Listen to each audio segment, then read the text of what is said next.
Xenoverse game, while I did believe it had a lot of flaws and a lot of things that it could that could change to make it better, overall I thought that was a good fighting game. I love the custom character designs you can make. While I wish you could have got a few more customization options, and I feel like they were a little lazy on some parts of the game. Overall, I gave the game, I believe, a 7 out of 10. It's a decent game. Now, a year later, Dragon Ball Z Xenoverse 2 is released, and here's what I like with the game.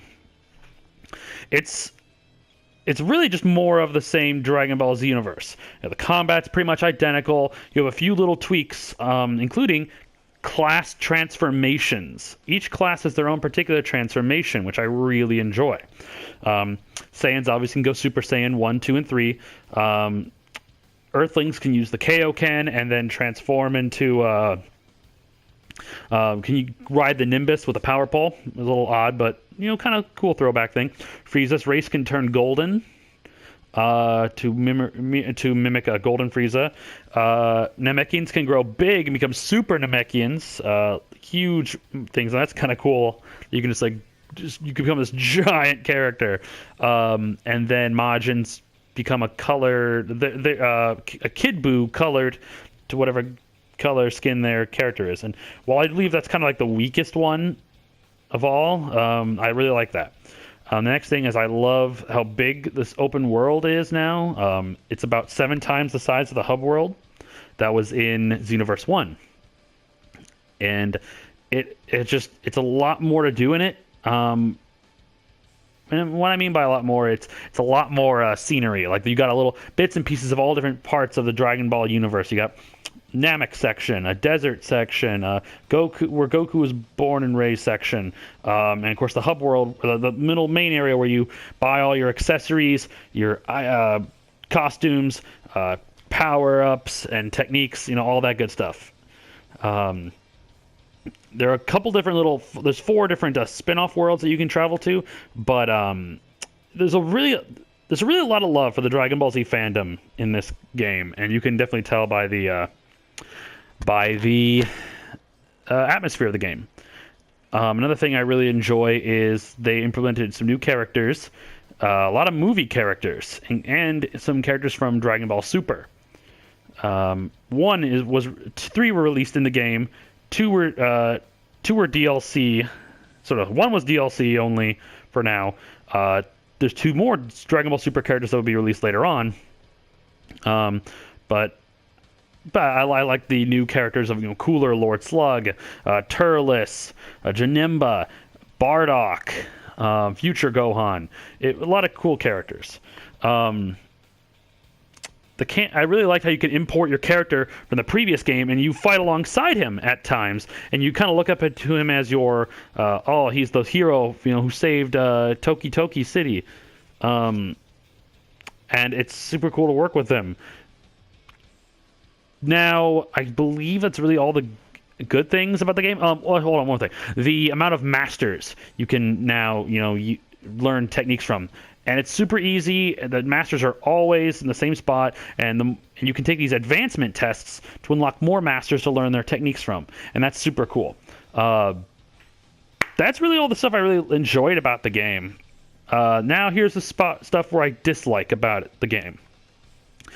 The story is really kind of a cut and paste version from Xenoverse 1 with a few minor tweaks. With the inclusion now of the movie characters, they had to find some way to implement them into the story, in which their version was they are working alongside the evil bad guys, Toa and Mira, the main antagonists of the game, to help distort time. She recruits 2 villains at first, and then they start bringing in more movie characters, and then they also start giving them power-ups. Now, in the past game, they did have a kind of a villainous form that was used as a separate skin for certain characters, and they still had that, and they still have this in this game, except that this game they're called super villain forms. And what pisses me off is that in the character roster, they're their own separate character. While in the previous game, it was a skin you can get for that character and wear if you'd like to. These took up character spaces. And it pisses me off when they say, oh, there's about 36 more characters in this game. A lot of them are the movie characters separate transformations, and then there are a lot of characters super villain forms.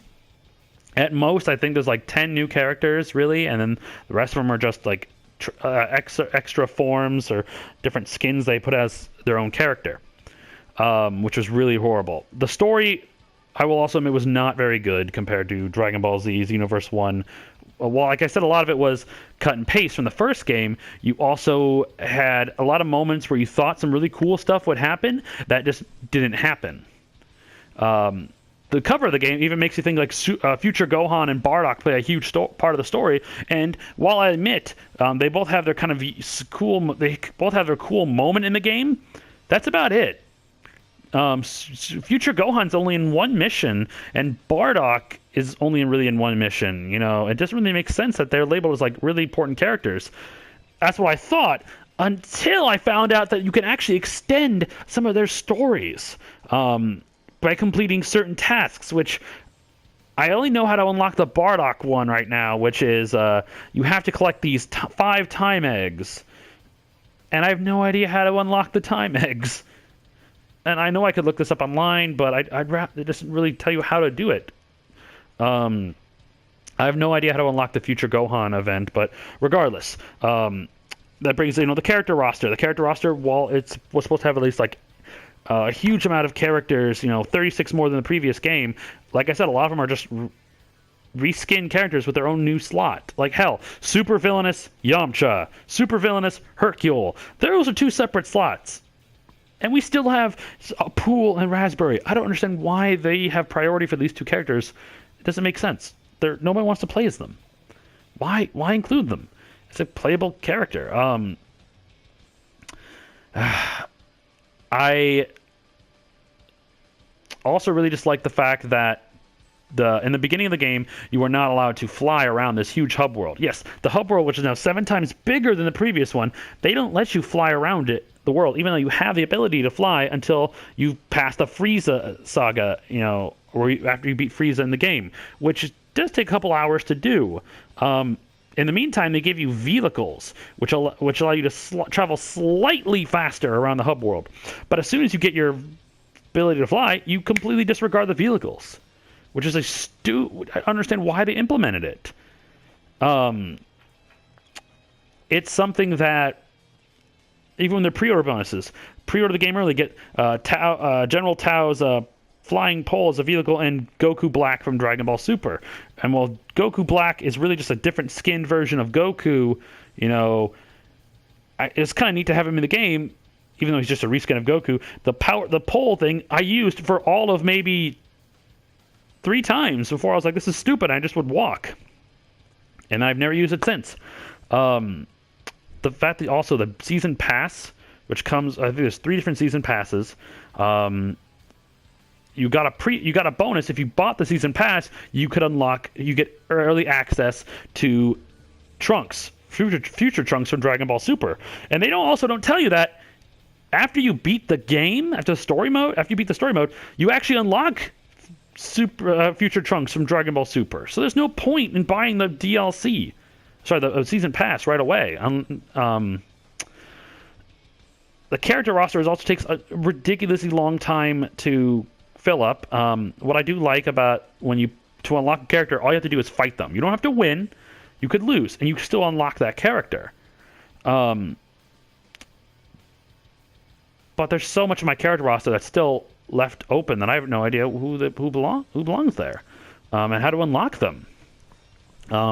Patrol quests there's a large number of patrol quests, PQs, but there are a lot of them there's literally 100 of them are just repeats from the last game.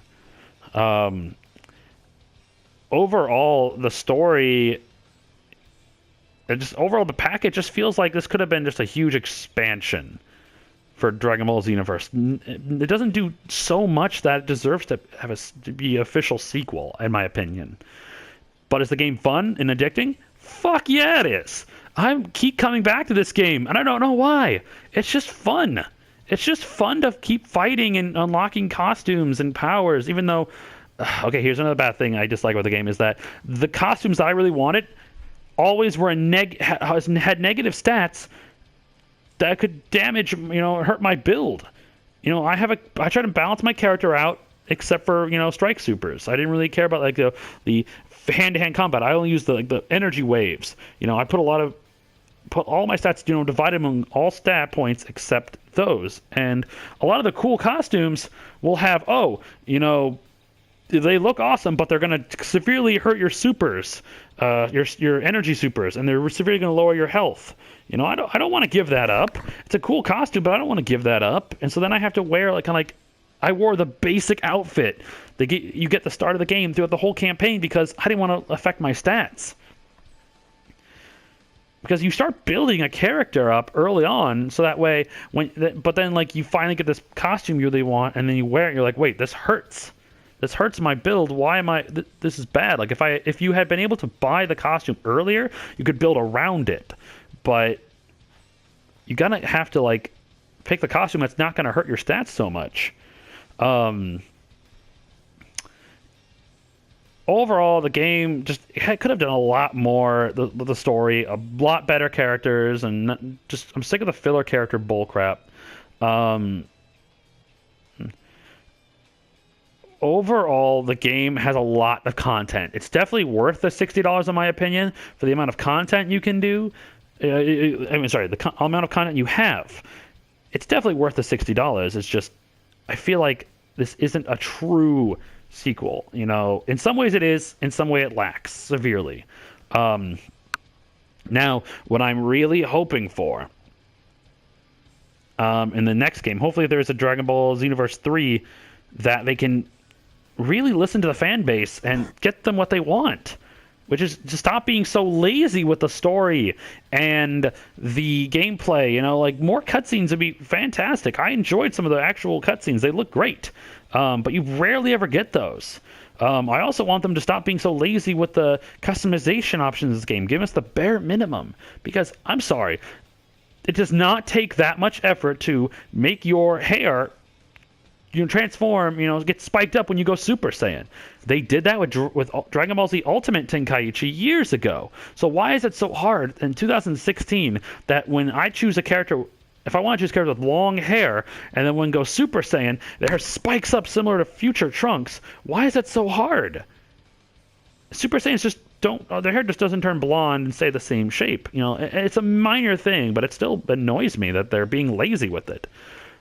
This game, to me, does feel like they really slacked off in a lot of other areas. While they excelled and added some good things, I feel like this game really is a cut and paste copy of Xenoverse 1 with a few additions. Overall, I'm going to give this game the same rating I gave Xenoverse 1, a 7 out of 10. Do I love the game? Yes. Do I also really hate what they did with it? Kind of. Is it still probably going to... Am I still going to probably keep playing this game from time to time? Yes. But we as the fans really need to go out and tell, Bandai... No, sorry, not Bandai. Toei Animation, Bandai Namco... Bandai Namco. That we want more with our Dragon Ball Z games. Where's the production value? They're slacking. I know they can do better than this. I'll wait another year to get a Dragon Ball Z game as long as it's more development time and, actually feels like they put some effort into this game. But yeah, 7 out of 10. If you're a Dragon Ball Z fan, I know you'll go out and buy this already, but that's all for now, guys. Thank you. Please like and subscribe. Tell me what you thought of this game. Are you a really big fan of Dragon Ball Z Universe 2? Or you hate it? Let me know in the comments down below. All right, guys. Have a good one.